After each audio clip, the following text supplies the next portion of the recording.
کوفہ عراق کے جنوبی شہروں میں سے ایک ہے جو نجف کے شمال میں 10 کلومیٹر کے فاصلے پر واقع ہے۔ کوفہ دوسرا بڑا شہر ہے جس کی بنیاد مسلمانوں نے رکھی۔ پہلی بار حضرت علی رضی اللہ عنہ نے اس شہر کو اپنی حکومت کا دارالخلافہ قرار دیا اور اسی شہر میں جام شہادت نوش کیا۔ پہلی صدی ہجری میں زیادہ تر شیعہ اسی شہر میں آباد تھے۔ امام صادق نے 2 سال تک اسی شہر میں قیام کیا۔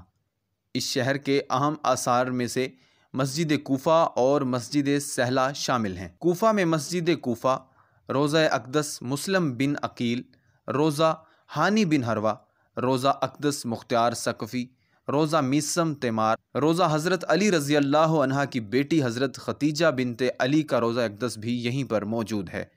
ان مقدس ہستیوں کے روضہ اقدس موجود ہونے کی وجہ سے کوفہ شہر کو کافی اہمیت حاصل ہے۔ نجف اور کوفہ کا بہت بڑا جمعہ کا اجتماع کوفہ میں مسجد کوفہ میں ہوتا ہے۔ مسجد کوفہ میں 19 ماہ رمضان کو عبد الرحمن ابن ملجم نے حضرت علی رضی اللہ عنہ پر ضرب ماری اور حضرت علی رضی اللہ عنہ 21 رمضان کو شہید ہو گئے۔ مسجد کوفہ میں 11 انبیاء کرام اور امام کی آمد ہوئی۔ یہاں آ کر اللہ اور اس کے رسول کا پیغام پہنچایا، اس لیے مسجد میں حضرت ابراہیم علیہ السلام، حضرت خضر علیہ السلام، امام سجاد علیہ السلام کے مصلی جائے عبادت بنائی گئی ہیں۔ اس مسجد کے ساتھ حضرت علی رضی اللہ عنہ کا گھر مبارک بھی موجود ہے۔ نواسہ رسول صلی اللہ علیہ وسلم حضرت امام حسین رضی اللہ تعالی عنہ کے چچا زاد بھائی مسلم بن عقیل کا روضہ مبارک بھی موجود ہے۔ اس کے ساتھ ہی ہانی بن حروہ کا روضہ اقدس بھی موجود ہے۔ مسلم بن عقیل کو کوفہ میں شہید کیا گیا۔ ہانی بن حروہ نے مسلم بن عقیل کو پانی پلایا، گھر میں پناہ دی، جس پر ہانی بن حروہ کو بھی شہید کر دیا گیا۔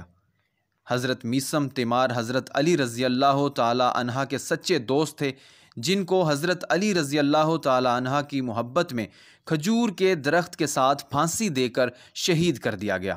اس کے ساتھ ہی حضرت علی شیر خدا کی بیٹی خدیجہ بنت علی کا روضہ اقدس ہے، جہاں زائرین زیارت اور 2 رکعت نوافل پڑھتے ہیں۔ کیمرہ مین شانی کے ساتھ اسلم بلوچ، 12 نیوز بکھر۔